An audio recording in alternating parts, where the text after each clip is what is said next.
Quelques jours seulement après avoir annoncé la reprise de Point Zéro, un point stratégique qui était jadis contrôlé par les Twiraneos, les forces armées de la République démocratique du Congo, serait en passe, n'est-ce pas, de perdre ces points stratégiques au profit des mêmes Twiraneos qui ont, je le rappelle une fois de plus, très chers abonnés, amorcé une contre-offensive qui aurait, n'est-ce pas, qui se serait soldée par une victoire sur ces points stratégiques-là. Alors, on n'en a pas encore vraiment les éléments clés pour confirmer cette information qui nous est arrivée, n'est-ce pas, depuis ce matin, mais retenez qu'il y a vraiment des affrontements lourds, terribles, et certaines sources évoquent la reprise de Point Zéro par les miliciens Twiraneos alliés à l'AFC M23. Et pendant ces temps, des affrontements font vraiment rage, toujours à Point Zéro, mais également aux alentours des Mikenge, entre les forces armées de la RDC et l'AFC M23, dans la foulée, n'est-ce pas, de la signature d'un nouveau protocole d'accord autour, n'est-ce pas, de l'établissement de forces de la MONUSCO pour, n'est-ce pas, la vérification du cessez-le-feu. Voilà, donc c'est sur quoi nous allons devoir graviter dans le cadre de cette production, dans le cadre de ces décryptages sur Web Info Télévision, un décryptage que nous vous convions, n'est-ce pas, de suivre, très chers abonnés. Bien sûr que nous allons devoir également parler de la reprise de pourparlers entre le gouvernement congolais et l'AFC M23 à Doha, mais également du retour envisagé de la MONUSCO à Uvira pour aller, n'est-ce pas, y vérifier ou y installer un dispositif de vérification de cessez-le-feu, mais également le retour de la police nationale congolaise, toujours à Uvira, quelques temps après le retour des forces armées de la République démocratique du Congo, les FARDC. Donc, officiellement, la PNC est de retour à Uvira avec pour mission, n'est-ce pas, de maintenir l'ordre sur place et d'essayer, n'est-ce pas, tant soit peu, de mettre la main sur les différents malfrats, très chers abonnés. Voilà, la consistance de ces web décryptages de ces mercredis qui connaît la participation de Faustin Mouyou à la réalisation, de Thomas Zawadi à la supervision. Et donc, bienvenue, nous commençons directement avec la situation au front. Alors, depuis ce matin, n'est-ce pas, on nous signale la reprise de combats entre les forces armées de la République démocratique du Congo et alliés, bien évidemment, aux Zalendo, contre, n'est-ce pas, les M23, qui ont également des alliés sur place dans le site Kivu, les Twiraneos. Alors, les combats se poursuivent actuellement à Point Zéro, une position stratégique dans les territoires de Fizi, dans la province du site Kivu, plus exactement dans les hauts plateaux de Minembwe et Mwenga. Alors, Point Zéro est une localité, je vous ai dit, très stratégique. C'est vraiment un point très stratégique qui jadis servait de base d'assaut pour les FARDC pour atteindre, n'est-ce pas, les Twiraneos à Minembwe. Donc, Point Zéro était passé entre les mains de Twiraneos avant d'y être délogé de nouveau par les FARDC. Et ce matin, on nous signale, on n'a pas encore la précision exacte quant à ce, on nous signale, n'est-ce pas, une nouvelle reprise de cette localité par toujours les Twiraneos après une contre-offensive. Alors, Point Zéro, c'est une localité située entre 25 et 30 km à l'ouest de Minembwe. C'est également une localité qui a des axes sur Mikenge, Baraka et sur la route nationale numéro 5 et d'autres zones de haut plateau. Sa prise ou sa perte influence directement la sécurité des populations locales et des mouvements vers le Maniema et d'autres régions.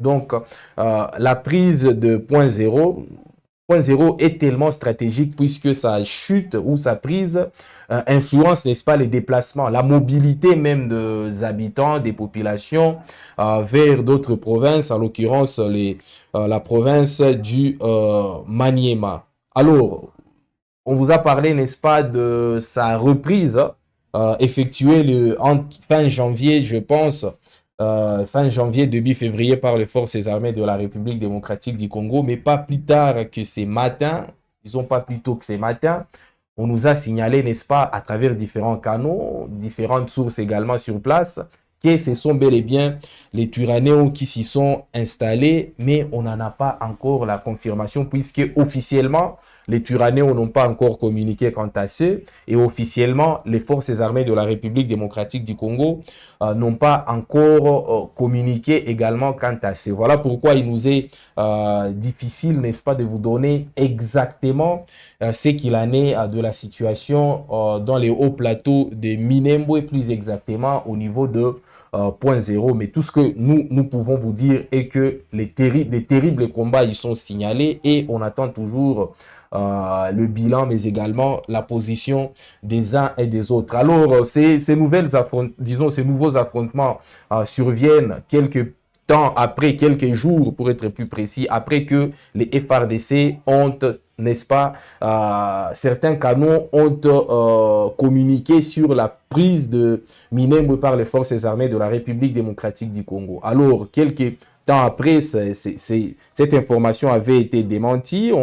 Je vous avais parlé d'ailleurs de la contradiction qu'il y avait entre des officiers de l'armée congolaise, le porte-parole de l'opération Sokola de Sud Kivu qui avait démenti cette information, et pendant ces temps, les porte-parole, n'est-ce pas, de la 33e région militaire avait quant à lui confirmé la chute de point zéro, ou disons la prise de point zéro par, n'est-ce pas, les forces armées de la République, disons la prise de Minembwe, vous allez m'excuser, par les forces armées de la République démocratique du Congo. Alors, même jusqu'à maintenant, il nous est difficile de savoir qui se trouve exactement à Minembwe, qui contrôle Minembwe.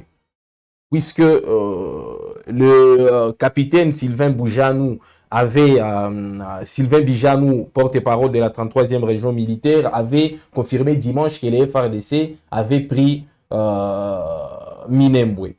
Un jour seulement plus tard, le porte-parole des opérations Sokola 2 Sud Kivu, Rigen Mboui, avait infirmé cette information, avait démenti cette information en disant que les FRDC n'y étaient pas encore, mais qu'elles s'y dirigeaient. Donc voilà pourquoi l'incertitude plane. Et pendant ces temps, les différentes sources proches de Twirwanéo renseignaient toujours que ce sont les Twirwanéo qui contrôlaient toujours la cité de Minembwe. Voilà pourquoi c'est très difficile à l'heure actuelle de savoir exactement qui contrôle où, qui contrôle quoi et qui se trouve où exactement. C'est très difficile puisqu'il y a une sorte de guerre d'information.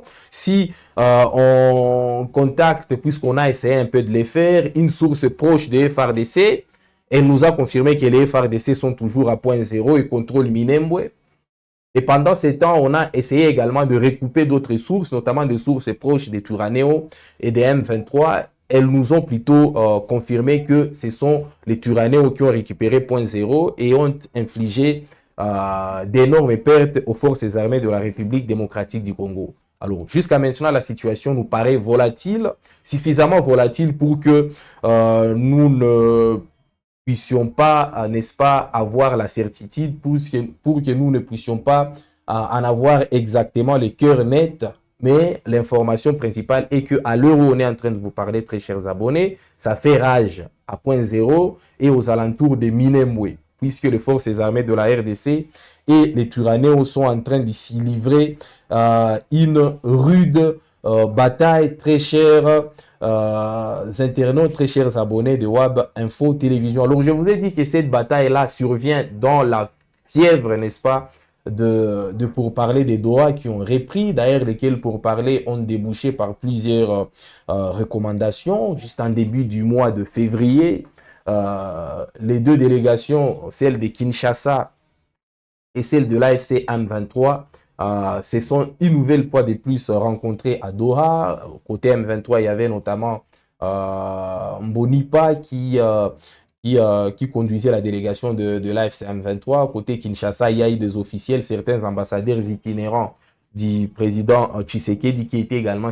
sur place, et ils ont débouché sur plusieurs recommandations, entre autres la recommandation menant à demander ou à demander, voulais-je dire, à demander à la MONUSCO d'aller s'établir à Uvira afin de vérifier l'effectivité du cessez-le-feu. Alors, je vais devoir demander à la réalisation de nous montrer cet élément de vous montrer cet élément pour que vous puissiez comprendre, n'est-ce pas, dans quel mobile la MONUSCO est une nouvelle fois de plus impliquée dans cette crise.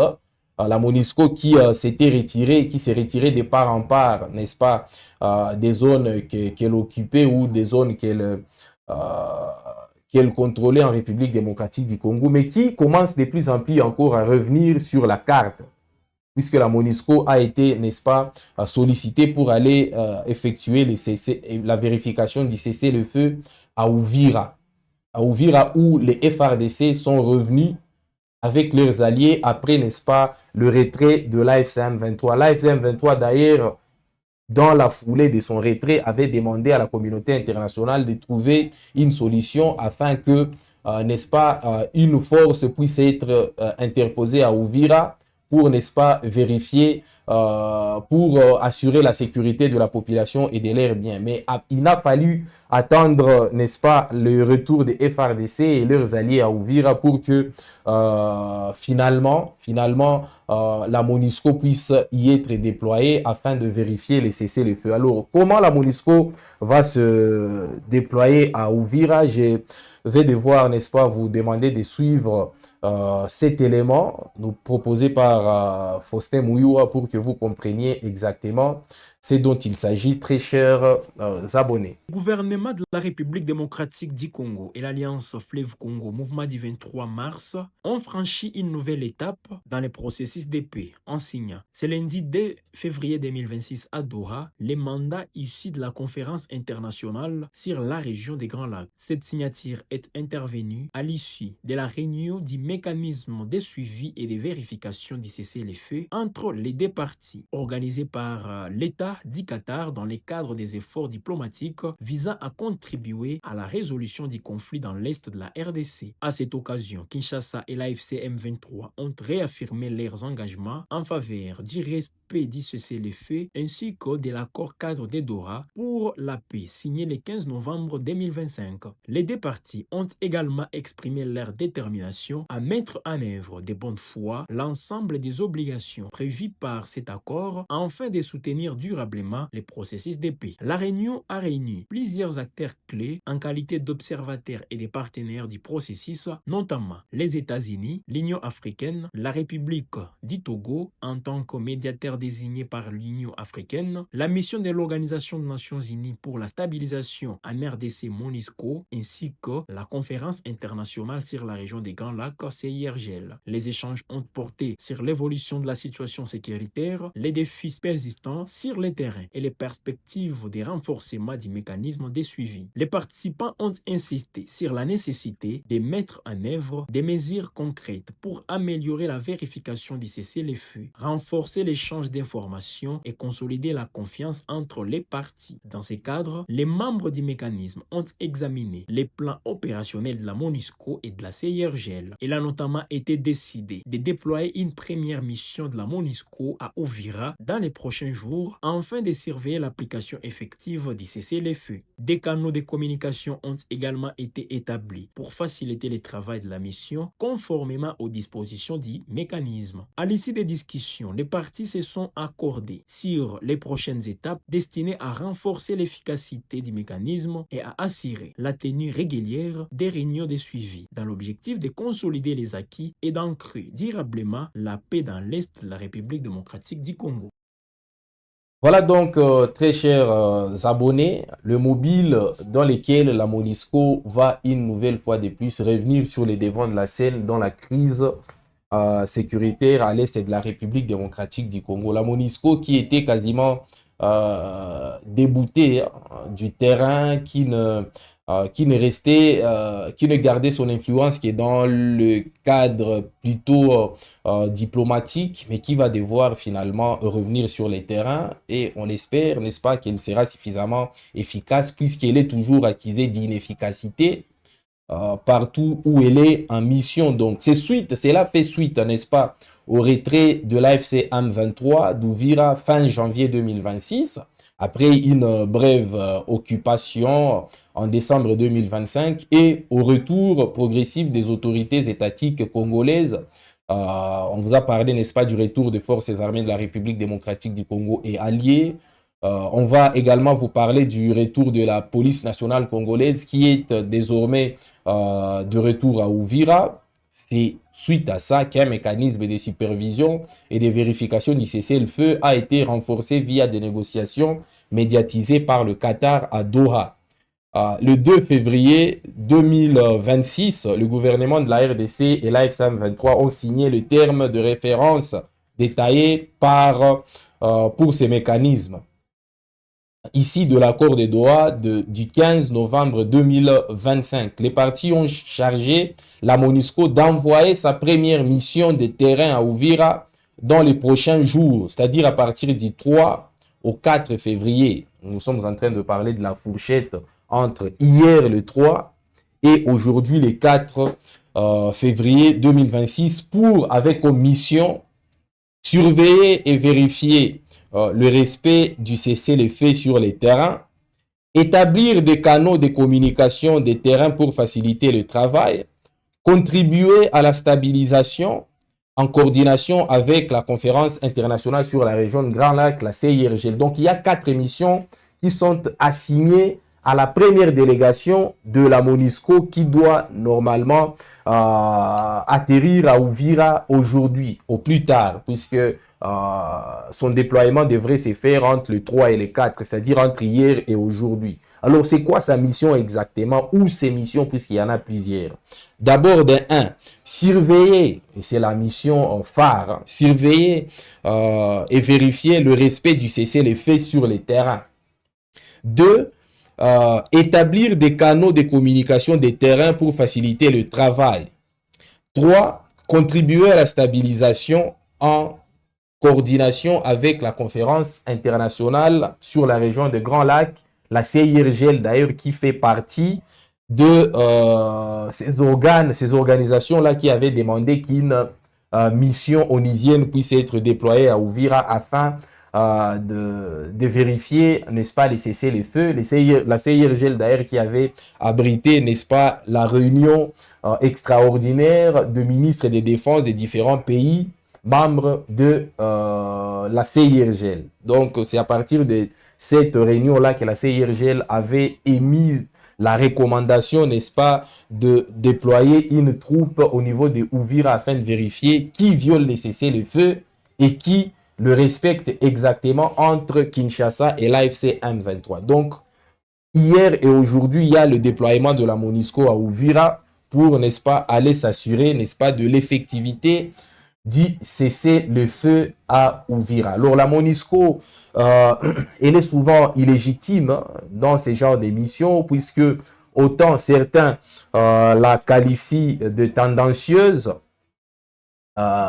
autant d'autres la qualifient simplement d'inefficace. Alors, on espère que la MONUSCO sera finalement à la hauteur de ces défis-là, afin, n'est-ce pas, de travailler non seulement dans la transparence, mais également dans l'efficacité qu'on attend d'elle, mesdames et messieurs, très chers abonnés. Alors, ce n'est pas que la MONUSCO qui sera déployée à Uvira, il y a aussi la police nationale congolaise qui est revenue à Uvira, mesdames et messieurs. Alors, ça faisait très longtemps, depuis la chute de Uvira, les policiers congolais de la PNC s'étaient retirés vers Baraka.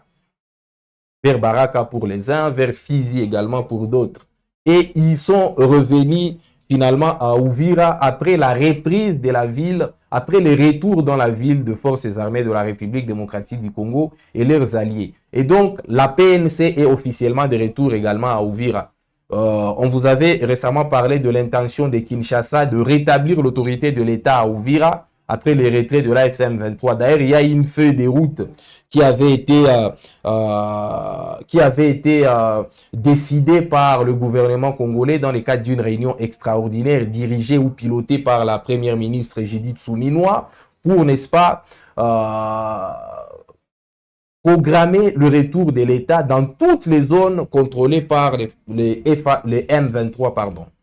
Et donc, progressivement, c'est à Uvira où ça devrait commencer et ça s'est effectivisé puisque la PNC est de retour à Uvira. Alors, je vais devoir vous montrer l'élément illustrant le retour de la PNC à Uvira grâce notamment à la réalisation de Faustin Mouyoua. Et vous allez comprendre, n'est-ce pas, comment la police nationale congolaise est également rentrée à Uvira avec pour mission notamment rétablir l'ordre dans Uvira. Cela arrive seulement quelques jours après le retour de FRDC dans cette zone et leurs alliés très chers amis. Suivez cet élément nous proposé, qui a été d'ailleurs diffusé dans nos journaux, dans nos différents journaux, qui a été produit ici sur Web Info Télévision, pour que, n'est-ce pas, vous mettiez au parfum de la situation de la PNC à Uvira.